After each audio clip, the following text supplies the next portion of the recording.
What's up everyone? Migs and I came up here to Seattle to film a friendly collab video with our buddies at Rhino, but things just got competitive.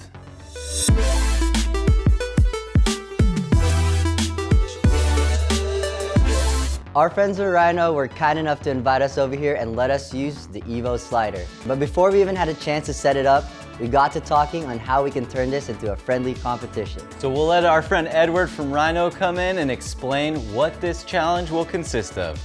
All right, everyone, the rules are simple. We have 24 hours, 3 time-lapse locations, and we're swapping gear with the Polar Pro guys. So we're getting your guys' filters and we give them our slider Evo, right?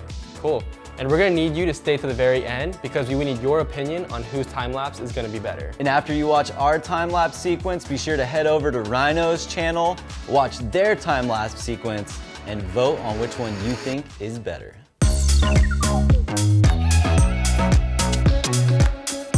And here we are at location number 1, the Fremont Bridge.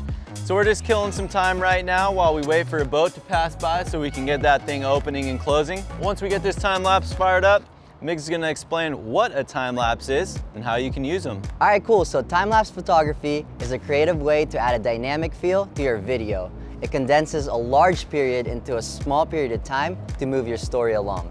It can also show change in weather, subject placement, or change in mood. When you're shooting, you're gonna wanna make sure that you lock focus, shutter, aperture, ISO, and white balance all on manual so you don't get any flickering, color shift, or focus shifting as the time lapse is going through. Also, keep in mind that because your camera is taking a photo every so often in your set interval, that any slight bump or change in movement will ruin your time lapse. Oh, this is starting to look nice. Cool. We're gonna head back into the city, have some dinner, check it out and explore a little bit, and then head out to Pier 55 for a night lap.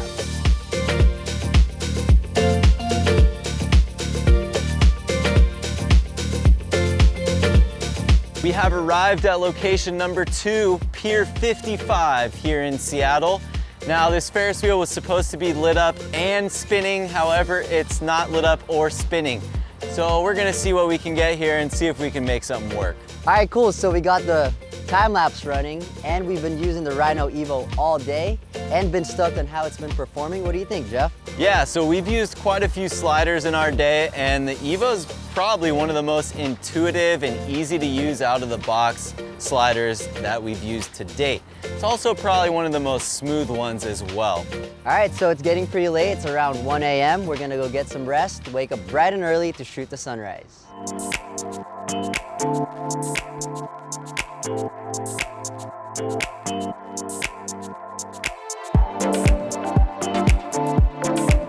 Good morning and welcome to location 3, the Seattle skyline.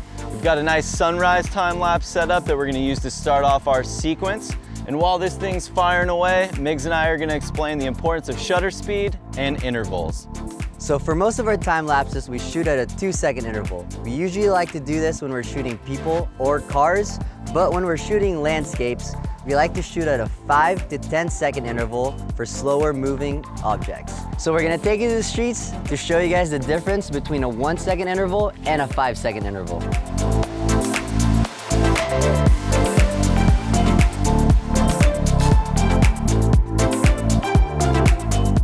Now let's talk about shutter speed. So shutter speed controls the way motion looks within a frame.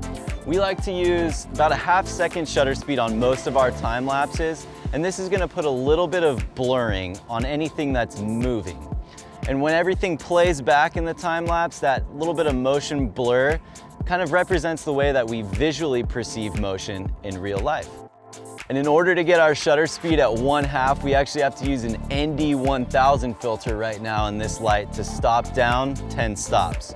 And after this time lapse wraps, we're gonna go show you the difference between a 1/500th and a 1/2 second shutter speed.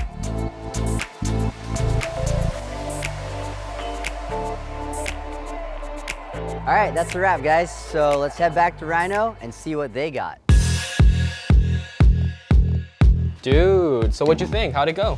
Dude, it was a lot of fun. It was cool exploring downtown Seattle. You know, it's a little smoky outside, but you know, we made do with what we had. We ran into a couple issues with the Ferris wheel not being lit nor spinning, but I think we got some good ones, right, Yeah, Migs? it's pretty sick. Yeah. I'm stoked to see. I'm stoked to see. Yeah, so how'd you guys do? Pretty solid, pretty solid. The first time lapse we tried to get was on a ferry. The winds were blowing. I mean, it was like 40 miles an hour winds. That was kind of a struggle. And the haze was also a problem for us too. All the forest fires that are coming up from California and Oregon. But for the most part, pretty solid time lapses. Pretty stoked with our results. Nice. Why don't you tell them how they can enter to win?